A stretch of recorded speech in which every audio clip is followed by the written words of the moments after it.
Welcome back to our channel. I'm Leo. Chinese telecommunications firms Huawei and ZTE are facing another setback at the hands of the American government.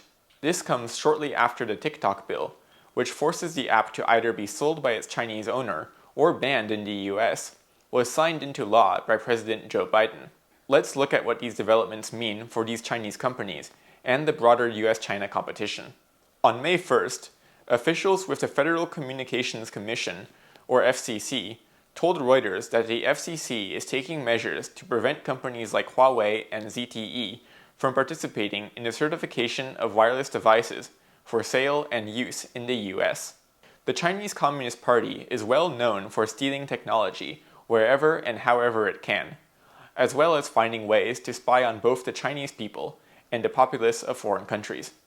Being closely associated with the Chinese government and military, Huawei and ZTE are regarded as national security risks by the US and its allies. As described in the Reuters piece, this new proposal would permanently prohibit Huawei and other entities on an FCC list of companies posing national security risks from playing any role in the equipment authorization program, while also providing the FCC and its national security partners the necessary tools to safeguard this important process. The Federal Communications Commission is responsible for ensuring that wireless communication devices sold in the American market comply with technical standards and legal regulations. Before a product goes on the market, its manufacturer needs to submit a letter of compliance to the authorities to have the device approved. The process also involves submitting data and explaining how the product adheres to the various requirements. The FCC is a regulatory agency, but it doesn't directly evaluate all the products that require compliance. Instead, it works with accredited firms and laboratories, as well as academic bodies and NGOs. Until recently, Huawei was also recognized as an FCC-accredited lab, but this credential expired on Tuesday, April 30th. Now, the FCC has denied Huawei's request to renew its accreditation. According to Reuters, at the end of April, the FCC denied the ability of the test lab of Huawei to participate in the equipment authorization program.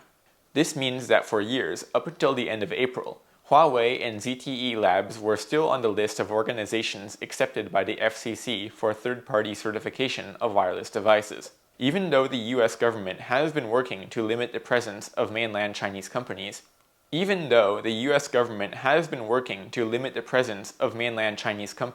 the 2010s, truly being rid of them is a long process. The ban doesn't restrict Huawei or ZTE products from being sold in the US. Instead, what it means is that Huawei and ZTE will no longer be able to authorize products as FCC compliant, since they have lost the required accreditation. Additionally, data submitted by their labs cannot contribute to product certification. The US government is probably doing this to close a security loophole. When Huawei and ZTE were still involved in the certification process, they were likely working together to get each other's devices approved in the US market. Many US telecommunication carriers use Huawei's network equipment, which by itself ensures that Huawei will continue to be involved in post-sale service. Barring some kind of massive technological overhaul that completely eliminates Huawei's presence in the US network infrastructure, it's hard to imagine Huawei being totally squeezed out of the American market in the near future. Meanwhile, Huawei has been hard at work looking to exploit loopholes in the various restrictions the US government has placed on Chinese tech imports in recent years. Bloomberg recently reported that since 2022, Huawei has run a high-tech optical studies competition in Washington, D.C., with prizes in the millions of dollars. This event is organized by the Optica Foundation. The Optica Foundation is affiliated with a prestigious group called Optica, which was originally founded in 1916 as the American Optical Association. Optics is a scientific study of light and forms the basis of laser technology and modern communications. While the Optica Foundation officially runs the competition, Huawei is the only sponsor, exercising actual control over the event. However, Optica Foundation was not required to disclose this fact to participants. According to Bloomberg, many participants and even judges in the competition were unaware of Huawei's role. Bloomberg writes, The findings reveal a strategy that Huawei is using to remain at the forefront of funding international research despite the web of US restrictions imposed over the past several years. Naturally, Huawei's financial backing aims to identify and recruit talents, as well as obtain their methodology. How Optica works with Huawei warrants further investigation. Unless Congress enacts laws similar to the one recently targeting TikTok, that is, if the US forces Huawei to divest all its US operations, there will always be lingering connections with the CCP. Only by completely barring the company can its infiltration be eradicated. Otherwise, as long as Huawei has any connection with Beijing, individuals or entities linked with the CCP are bound to continue on their long march to discover and steal foreign tech. Looking at these newest restrictions on companies like Huawei and ZTE, they definitely have an effect on the CCP's ability to infiltrate the US telecommunications industry. However, as long as these entities controlled by the CCP are allowed to operate in the US at all, they will use various means to skirt the piecemeal policies designed to keep them at bay. If the Biden administration was serious about getting tough on China, it would be treating the CCP the same way America treated the Soviet Union during the Cold War. If the Soviet Union were still around, would the US allow companies directly controlled by Moscow to operate within its borders? It wouldn't just be adding some small restrictions like barring Soviet companies from bidding on 5G infrastructure contracts, and then canceling their authority to certify products. These Soviet-controlled firms would not be let in to begin with.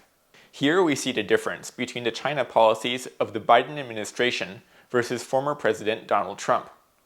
While both can be said to be tough on China, Trump's White House saw China, or more accurately, the Chinese Communist Party, as an existential threat to America and its allies.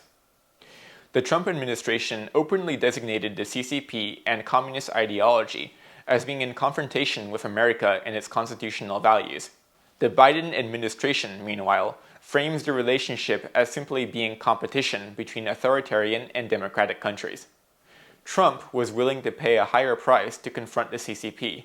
He was willing to put more pressure on America's supply chains, inconvenience consumers for a while, and resist pressure from multinational corporations that would see their profits drop due to his tough on China policies. The Trump administration was confident that America could endure the backlash from communist China. Indeed, Beijing reacted very angrily to Trump's tariffs, sanctions, and direct condemnation of the CCP's totalitarian ideology.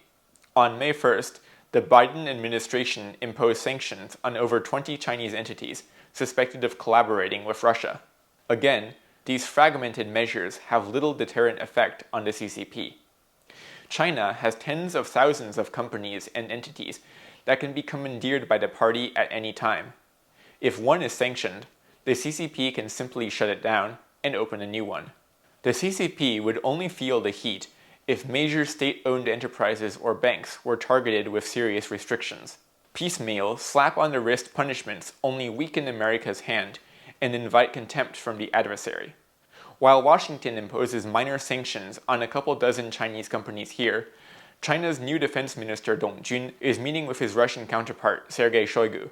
U.S. Secretary of State Antony Blinken recently made a high-profile visit to China, following Treasury Secretary Janet Yellen's recent trip in early April.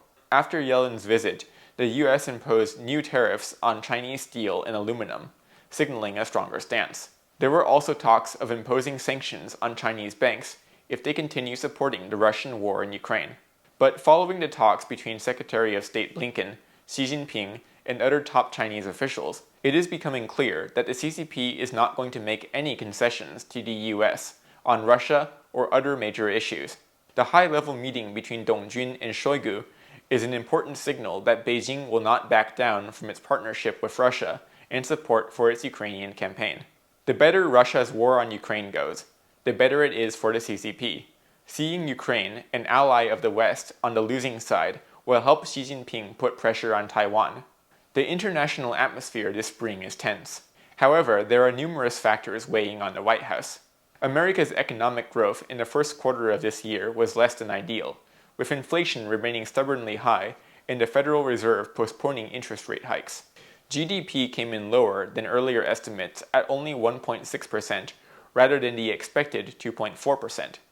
Amidst these domestic worries and escalating global crises, the US needs a coherent foreign policy to prevent the CCP from taking advantage.